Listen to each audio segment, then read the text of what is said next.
سے مراد کیا ہے؟ سقوط ظاہری کو تمام آئمہ جو حدیث ہیں اور علماء پہچان لیتے ہیں، وہ بالکل کلیئر واضح ہوتا ہے۔ جب ہم ان کی تعریفات کو پڑھیں گے تو آپ کو سمجھ میں آ جائے گا کہ سقوط ظاہری کیا ہے، اور پہچان اس کی یہ بتاتے ہیں کہ یہ انقطاع راوی اور اس کے استاد میں ملاقات نہ ہونے یا اس کا زمانہ نہ پانے یا زمانہ پایا مگر مجلس نہ پانے، اور اس سے اجازت یعنی شیخ سے یہ اجازت ملتی ہے کہ تم میری حدیثوں کو بیان کر سکتے ہو، اس کی طرف سے اجازت اور اس کی طرف سے وجادت۔ وجادت کہتے ہیں کہ راوی شیخ کے رسم الخط کو پہچانتا ہو اور پہچان کر وہ اس کی احادیث کو آگے بیان کرنا شروع کر دیتا ہو۔ تو یہ بھی اگر اس کو حاصل نہ ہو، نہ اس کو اجازت حاصل ہو، نہ اس کو وجادت حاصل ہو، نہ اس نے مجلس پائی ہو، اور نہ اس سے اس کا ملاقات ثابت ہو، نہ اس کا زمانہ پایا ہو، زمانہ پایا مگر مجلس نہیں پائی، یہ تمام وہ وجوہات ہیں جن کو دیکھ کر محدثین پہچان لیتے ہیں کہ اس میں سقوط کون سا ہے۔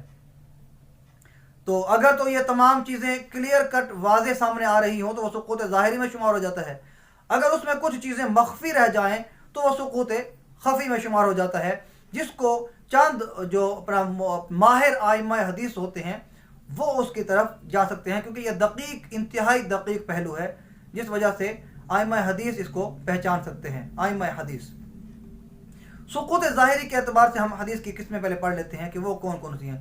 سقوط ظاہری کے اعتبار سے حدیث کی محدثین نے دراصل 4 قسمیں بیسکلی کی ہیں۔ وہ پہلی قسم ہے معلق، دوسری مرسل، تیسری معضل اور چوتھی منقطع۔ معلق کہتے ہیں لٹکا ہوا، معلق کا مطلب ہے لٹکا ہوا۔ اب اس کو لٹکا ہوا کیوں کہا گیا ہے، اس کی ہم تعریف کو پڑھتے ہیں تو ہمیں سمجھ میں آ جائے گا کہ اس کو لٹکا ہوا کیوں کہا گیا۔ ایسی حدیث جس کی سند کی ابتدا سے ایک یا زیادہ راوی مسلسل حذف ہوں۔ مکمل حذف ہو تو یوں کہا جائے گا کہ رسول اللہ صلی اللہ علیہ وسلم نے یوں فرمایا، یا پھر صحابی یا تابعی کے علاوہ باقی ساری کی ساری سند حذف ہوتی ہے۔ اب دیکھیں کہ نبی اکرم صلی اللہ علیہ وآلہ وسلم سے ڈائریکٹلی بیان ہو گئی تو یہ کہہ دیا کہ نبی اکرم صلی اللہ علیہ وسلم نے یوں فرمایا، یا پھر صحابی کا ذکر ہوا اس کے بعد کی ساری چین حذف، یا پھر صحابی اور تابعی کا ذکر ہوا اس کے بعد کی ساری چین حذف، یعنی ایک لٹکی ہوئی چیز ہے، مکمل اس کو جڑا ہوا ہم نہیں کہہ سکتے، لٹکی ہوئی ہے۔ اسی لیے محدثین نے اس کو معلق کا نام دے دیا۔ معلق کا حکم محدثین لکھتے ہیں کہ معلق مردود کی قسم میں سے ہے، کیونکہ اس میں اتصال سند والی شرط مفقود ہے۔ دوسری قسم ہے مرسل۔ تو مرسل کا جو معنی ہے وہ ہے چھوڑ دیا۔ اب چھوڑ دیا، کس چیز کو چھوڑ دیا، وہ جب ہم اس حدیث کی تعریف پڑھیں گے تو ہمیں کلیئر ہو جائے گا۔ ایسی حدیث جس کے آخر سند میں تابعی کے بعد انقطاع ہو اور راوی حذف ہو، تابعی کہے کہ رسول اللہ صلی اللہ علیہ وسلم نے یوں فرمایا، یا کہے کہ آپ صلی اللہ علیہ وسلم نے یوں کیا۔ اب دیکھیں اس میں صحابی جو ہے وہ اس کا ذکر نہیں ہے، صحابی حذف ہو رہا ہے، تابعی ڈائریکٹ کہہ رہا ہے کہ نبی اکرم صلی اللہ علیہ وسلم نے یوں فرمایا، تو صحابی اس میں چھوڑ دیا گیا ہے، اسی لیے اس کو مرسل کہہ دیا گیا۔ اس کا حکم پڑھتے ہیں محدثین اصولیین کے نزدیک مرسل ضعیف ہی کی قسم ہے، مرسل ضعیف ہے، اور امام اعظم ابو حنیفہ، امام مالک اور امام احمد بن حنبل کے نزدیک مرسل حدیث اس وقت صحیح اور قابل حجت ہے جب بیان کرنے والا خود ثقہ ہو، خود پختہ ہو، جس کو ثقہ مانا جاتا ہے، جس کو پختہ راوی مانا جاتا ہے۔ اور امام شافعی کے نزدیک اس کو تب صحیح مانتے ہیں کہ جب کبار تابعی ہو، ثقہ کا نام لے، حافظ اور مامون راوی اس کی مخالفت نہ کریں، حدیث ایک اور پختہ طریق سے بھی مروی ہو۔ یہ شرائط امام شافعی نے لگائی ہیں، جبکہ امام اعظم ابو حنیفہ، امام مالک اور امام احمد بن حنبل کے نزدیک اس وقت صحیح ہے اور قابل حجت ہے جب بیان کرنے والا خود ثقہ ہو۔ اگلی قسم اس میں آتی ہے معدل۔ معدل کہتے ہیں تھکا دیا۔ تو تھکا دیا کی سمجھ ہمیں آ جائے گی کہ کیوں اس کو کہا گیا تھکا دیا۔ ایسی حدیث جس کی سند سے 2 یا زیادہ راوی مسلسل حذف ہوں، اور اس کا حکم یہ حدیث ضعیف ہے اور مرسل اور منقطع سے بھی خستہ حالت میں ہے۔ اس کی مثال آپ نیچے دیکھ لیں۔ امام حاکم نے قعنبی سے بیان کیا اور انہوں نے امام مالک سے بیان کیا، اور وہ ابو ہریرہ سے روایت کر رہے ہیں۔ اب ابو ہریرہ اور امام مالک کے درمیان میں 2 راوی حذف ہیں، ابو ہریرہ اور امام مالک، یعنی امام مالک ڈائریکٹلی ابو ہریرہ سے روایت کر رہے ہیں، درمیان میں 2 راوی محذوف ہیں۔ تو اس کی کھوج لگانے کے لیے محدثین کو بہت محنت کرنی پڑی کہ کون کون سے راوی حذف ہیں، تو محنت کرنے کی وجہ سے انہوں نے اس کا نام معضل رکھ دیا کہ اس نے تھکایا ہے، ہمیں تھکا دیا، کہ کھوج لگائی ہم نے کہ کون کون سے 2 راوی محذوف ہیں۔ اس کے بعد اگلی قسم بنتی ہے منقطع۔ منقطع کہتے ہیں کٹا ہوا، تو ایسی حدیث جس کی سند متصل نہ ہو، یا عموماً اس کا اطلاق اس پر ہوتا ہے جو خود تو تابعی سے نچلے طبقے سے ہو اور صحابی سے روایت کر رہا ہو، یعنی خود وہ تبع تابعی ہوگا اور روایت کر رہا ہوگا صحابی سے۔ تو اس کے بارے میں حکم یہ ہے کہ یہ بھی ضعیف کی قسم ہے۔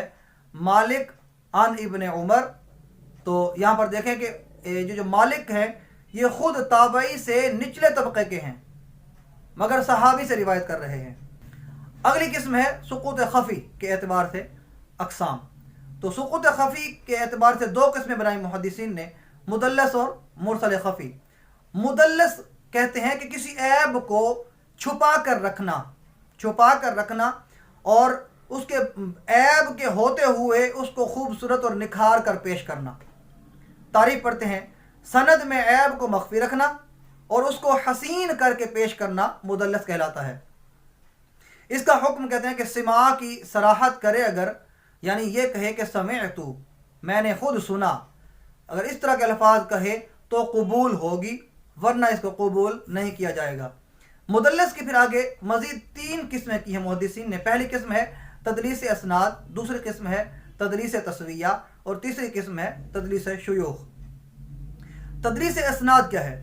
ایسی حدیث جو کسی اور سے سنی اسے کسی اور سے منسوب کرے اور سمعت اور حدثنا کی بجائے قال اور عن کا لفظ استعمال کر دے۔ اب یہ محدثین کیونکہ دیکھیں دقیق بحث ہے، یہ دیکھنا پڑے گا جا کے کہ آیا اس نے سنا یا نہیں سنا، اسماء الرجال کو دیکھنا پڑے گا، جرح و تعدیل کے اندر جا کر وہ تمام جتنی بھی زندگیاں ہیں زندگیوں کو پرکھا جائے گا، ملاقات دیکھی جائے گی، زمانہ دیکھا جائے گا، مجلس پائی گئی نہیں پائی گئی وہ دیکھا جائے گا۔ تو اتنی تحقیق اور دقیق بحث کرنے کے بعد، اتنی دقیق محنت کرنے کے بعد اس تک پہنچا جائے گا کہ بھی آیا یہ ملاقات ثابت ہے یا نہیں ہے، تو پھر جا کے پتہ لگے گا کہ آیا اس نے اس بندے سے حدیث سنی بھی ہے کہ نہیں سنی۔ تو اگر اس نے جب حدیث نہیں سنی ہوگی لیکن وہ کہے گا کہ میں نے اس سے سنی ہے، تو اس کو انہوں نے کہہ دیا تدلیس اسناد، یعنی سند ہی اس نے بدل دی، جس سے حدیث اس نے سنی ہی نہیں ہے اس کی طرف منسوب کر رہا ہے۔ اور الفاظ کیسے استعمال کرے گا؟ وہ کہے گا قال، یا وہ الفاظ استعمال کرے گا کہے گا عن۔ حدثنا اور سمعت استعمال نہیں کرے گا، میں نے خود سنا یا مجھ سے بیان کیا گیا، اس طرح نہیں کہے گا، ہم سے بیان کیا گیا اس طرح نہیں کہے گا، وہ صرف یہ کہے گا قال، عن کہا، اور عن سے، اس طرح کے الفاظ استعمال کر کے وہ بیان کر دے گا۔ تو اس کی مثال سامنے آ گئی۔ دوسری قسم ہے تدلیس تسویہ۔ تسویہ کہتے ہیں برابری کو، مساوی سے ہے، مساوی برابر کر دینا۔ تو یہاں پر اس کو تدلیس تسویہ کا نام کیوں دیا گیا؟ تعریف پڑھیں آپ کو اس کا علم ہو جائے گا۔ اپنے شیخ سے روایت کرے لیکن 2 ثقہ راویوں کے درمیان ضعیف راوی کو حذف کر دے۔ اب وہ حذف کیوں کرے گا؟ حذف اس لیے کرے گا کہ بھی پہلے بھی ثقہ ہے، بعد میں بھی ثقہ ہے، درمیان میں ایک ضعیف راوی ہے، تو اس ضعیف راوی کو دیکھ کر میری جو حدیث کی جو سند ہے وہ تھوڑی سی نا عجیب سی ہو رہی ہے، تھوڑی اس میں کمی آ رہی ہے، تھوڑی اس میں کمزوری آ رہی ہے۔ تو اس کمزوری کو دور کرنے کے لیے درمیان کا جو ضعیف راوی ہے اس کو بالکل گرا دیتا ہے، اس کو حذف کر دیتا ہے، اور ثقہ راوی کو ثقہ راوی سے ملا دیتا ہے، برابر کر دیتا ہے، یعنی 2 ثقہ راویوں کو برابر کر دیتا ہے، درمیان میں ضعیف کو گرا دیتا ہے، تاکہ اس کی سند جو ہے وہ خوبصورت بن کے پیش ہو اور لوگ اس کو کہیں گے واہ کتنی خوبصورت سند ہے، یہ تو بڑی پختہ سند ہے۔ جب پختہ سند کو کہہ کر لیں گے تو دراصل اس نے ضعیف کو محذوف کیا ہوا ہے، ضعیف کو اس نے مفقود کیا ہوا ہے۔ تو جب محدثین اس کی جرح کریں گے تو پھر پتہ لگ جائے گا کہ بھی درمیان میں ضعیف راوی جو ہے وہ معذوف ہے، وہ اس میں مفقود ہے، اس کا ذکر نہیں کیا، تو تدلیس تسویہ کا اندازہ ہو جائے گا کہ اس میں تدلیس تسویہ کی گئی ہے۔ اور اس کے بعد قسم بنتی ہے تدلیس شیوخ۔